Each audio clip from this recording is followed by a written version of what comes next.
Assalamualaikum warahmatullahi wabarakatuh. Halo Re, ketemu lagi sama aku, Rizal, yang akan menambah wawasan teman-teman semua. Oke, pada konten kali ini, aku mau bahas yang sedang hangat-hangatnya terjadi di negeri kita ini, apalagi kalau bukan pemilu 2024, di mana Indonesia merupakan negara demokrasi terbesar ketiga di dunia, akan menggelar pemilihan umum yang diklaim terbesar di dunia pada tahun 2024 mendatang, di mana lebih dari 200 juta pemilih di dalam negeri dan 1,75 juta diaspora Indonesia di seluruh dunia akan mendatangi tempat pemungutan suara pada tanggal 14 Februari 2024 untuk memilih presiden dan wakil presiden berikutnya. Nah, kira-kira teman-teman tahu nggak? Udah pada tahu belum? Siapa saja sih capres dan cawapres kita? Ya, pertama ada Pak Anies yang saat ini masih menjabat sebagai Gubernur Jakarta akan berpasangan dengan Cak Imin, Ketua Umum PKB. Dan Pak Ganjar dengan status mantan Gubernur Jawa Tengah akan berpasangan dan telah berpasangan dengan akademisi Pak Mahfud MD. Dan terakhir, Pak Bapak Militer Menteri Pertahanan yaitu Bapak Prabowo Subianto akan berpasangan dengan Wali Kota Solo sekaligus anak Presiden yaitu Mas Gibran Rakabuming Raka. Nah, supaya teman-teman bisa memilih lebih objektif, aku mau jelasin satu persatu dulu nih terkait latar belakang capres dan cawapres kita. Pertama, aku akan membahas terkait capres pertama yang mendaftarkan diri ke KPU, yaitu Pak Anies Baswedan. Bapak Haji Anies Rashid Baswedan, SIMPP, PhD, atau dikenal dengan Anies Baswedan, lahir pada tanggal 7 Mei 1969 di Kuningan, Jawa Barat. Ayahnya bernama Rashid Baswedan yang berprofesi sebagai dosen Fakultas Ekonomi di Universitas Islam Indonesia. Kemudian Ibu Anies Baswedan itu bernama Prof. Dr. Haja Alia Rashid Baswedan, MPD, yang merupakan dosen dan guru besar emeritus di Universitas Negeri Yogyakarta. Nah, jadi teman-teman, guru besar emeritus itu adalah gelar yang diberikan para profesor yang sudah pensiun, lalu diangkat kembali di lingkungan perguruan tinggi asalnya. Nah, Hajah Aliyah Rashid selain aktif di berbagai kegiatan sosial, agama, dan juga kemasyarakatan di Yogyakarta, juga pernah menjabat sebagai Ketua Umum DPP Wanita Islam Daerah Istimewa Yogyakarta selama 3 periode, serta turut aktif memimpin penyaluran beasiswa bagi siswa dan mahasiswa yang berasal dari keluarga prasejahtera selama lebih dari 3 dekade. Nah, arek-arek semua, Anies juga merupakan cucu dari Haji Abdurrahman Baswedan atau dikenal dengan nama AR Baswedan. Nah, kakeknya Anies ini merupakan pahlawan nasional dan dikenal sebagai seorang nasionalis, jurnalis, pejuang kemerdekaan Indonesia, diplomat, mubalik, dan sastrawan Indonesia. Nah, kakeknya juga itu pernah menjadi anggota Badan Penyelidik Usaha dan Persiapan Kemerdekaan Indonesia atau yang lebih disingkat dengan BPUPKI. Sebagai Wakil Menteri Muda Penerangan RI pada Kabinet Syahrir, kemudian juga pernah menjadi anggota Badan Pekerja Komite Nasional Indonesia Pusat, anggota parlemen, dan terakhir merupakan anggota Dewan Konstituante. Nah, selain itu, Anies merupakan sepupu dari Kompol Novel Baswedan yang merupakan penyidik Komisi Pemberantasan Korupsi sejak tahun 2007.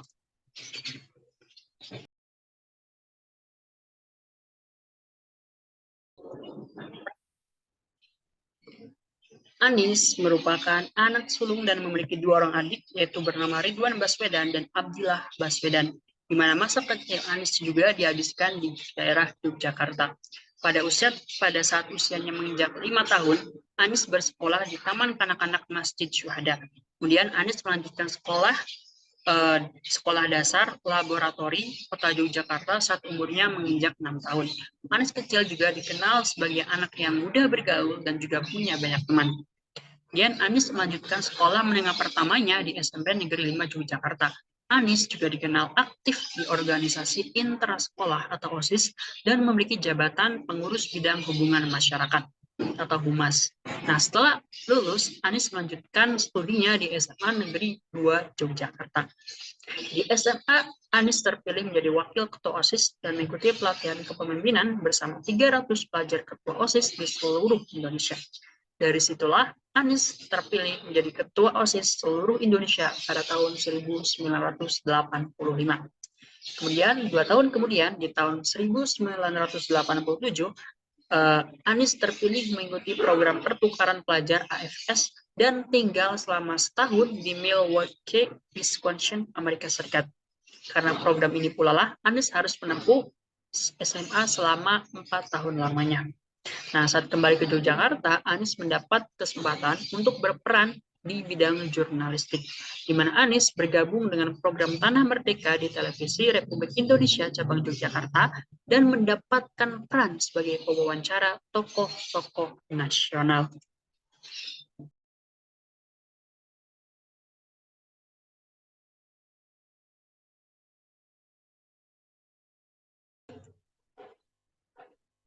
Nah, pada tahun 1989, Anies masuk perguruan tinggi dan diterima di Fakultas Ekonomi dan Bisnis Universitas Gadjah Mada, Yogyakarta.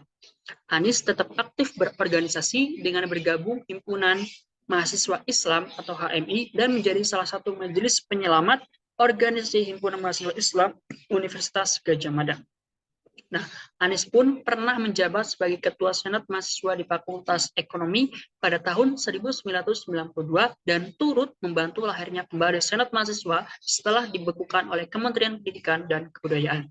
Nah, kemudian Anies membentuk Badan Eksekutif Mahasiswa atau kita kenal BEM sebagai lembaga eksekutif dan mempromosikan Senat sebagai lembaga legislatif yang disahkan Kongres pada tahun 1993. Masa kepemimpinannya Anies dengan dimulainya gerakan berbasis riset, sebuah tanggapan atas tereksposnya kasus badan penyangga dan pemasaran cengkeh yang menyangkut putra Presiden Soeharto, Hutomo Mandala Putra. Kemudian, Anies juga turut menginisiasi demonstrasi melawan penerapan sistem dana sosial berhadiah pada November 1993 di kota Yogyakarta. Dari sini, kita dapat melihat nih bahwa Anies ini memang dari mahasiswa sudah aktivitas sekali, sudah aktivis sekali gitu ya. Nah, Anies Baswedan pula mendapat beasiswa dari Japan Airlines Foundation untuk mengikuti program kuliah musim panas di Universitas Sophia, Tokyo, dalam bidang kajian Asia pada tahun 1993. Nah, beasiswa tersebut didapatkan setelah Anies memenangkan lomba menulis bertemakan lingkungan. Hingga akhirnya, Anies lulus dari Universitas Gadjah Mada pada tahun 1995. Nah, setelah lulus kuliah, Anies bekerja di Pusat Antar Universitas Studi Ekonomi Universitas Gadjah Mada.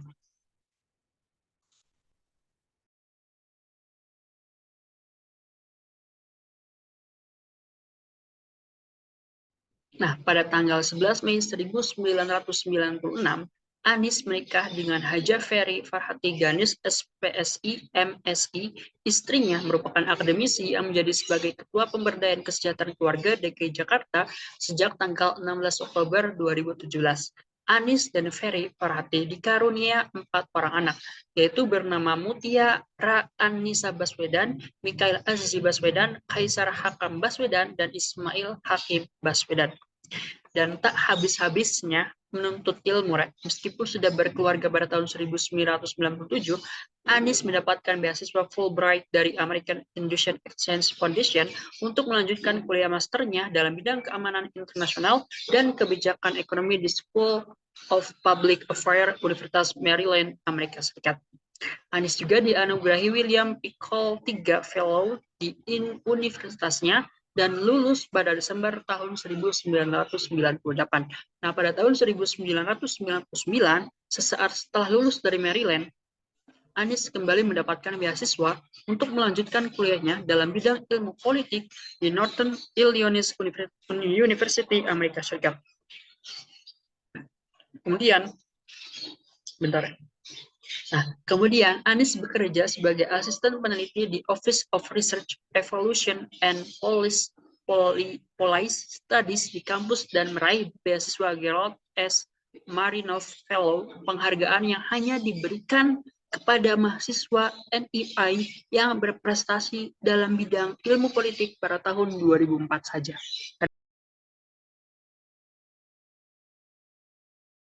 Nah, jadi Anies Baswedan itu memiliki karir yang cemerlang sejak usia mudanya.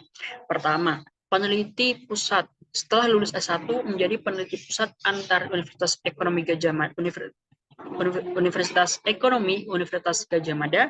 Yang kedua, setelah menyelesaikan studi doktor pada 2004, Anies sempat bekerja sebagai manajer riset di IPC in Chicago yang merupakan sebuah asosiasi perusahaan elektronik sedunia. Kemudian Anies bergabung dengan Kemitraan untuk Reformasi Tata Kelola Pemerintahan, sebuah lembaga non-profit yang fokus pada reformasi birokrasi di berbagai wilayah di Indonesia dengan menekan kerjasama antara pemerintah dengan sektor sivil. Anies juga menjadi Direktur Riset The Indonesian Institute yang merupakan lembaga penelitian kebijakan publik yang didirikan pada bulan Oktober 2004 oleh aktivis dan intelektual muda yang dinamis. Kemudian Anies dilantik menjadi Rektor Universitas Paramadina pada tanggal 15 Mei 2007. Nah, Anies saat itu masih berusia 38 tahun dan Anies menjadi rektor termuda di Indonesia. Kemudian Anies Baswedan dikenal sebagai pencetus Indonesia Mengajar. Gerakan ini merupakan generasi muda yang direkrut sebagai pengajar muda di sekolah dasar dan masyarakat selama 1 tahun lamanya. Gagasan ini muncul ketika Anies masih menjadi mahasiswa UGM. Nah, pada tanggal 27 Agustus 2013, Anies dipanggil untuk memasuki dunia politik nih, dengan mengurus negeri dan mengikuti konvensi Demokrat. Jadi ini merupakan awal mula Anies Baswedan masuk ke dunia politik. Nah, undangan tersebut berisi ikhtiar untuk ikut melunasi janji kemerdekaan, di mana Anies Baswedan menerima bersama 11 orang lainnya. Dan Anies Baswedan mendirikan gerakan turun tangan pada bulan Agustus 2013. Gerakan ini untuk mengajak semua orang terlibat dalam melunasi janji kemerdekaan dan mengajak semua orang turut terlibat dalam mengurus negeri ini dengan mendorong mengelola pemerintahan. Gerakan ini berhasil mengumpulkan sebanyak 35.000 lebih relawan. Kemudian Anies Baswedan juga pernah menjadi juru bicara pasangan Pilpres Jokowi Yusuf Kala, kemudian menjadi Deputi Kantor Transisi Jokowi Yusuf Kala, dan Anies Baswedan diberi mandat oleh Presiden Jokowi untuk menjadi Menteri Pendidikan dan Kebudayaan Republik Indonesia di dalam kabinetnya pada 27 Oktober 2014. Nah, di mana selama menjadi Mendikbud, Menteri Pendidikan dan Kebudayaan, Anies memberikan beberapa gebrakan. Salah satunya yaitu mengubah ujian nasional bukan hanya sebagai ukuran kelulusan, tetapi sebagai pemerataan kualitas pendidikan daerah. Maaf, guys.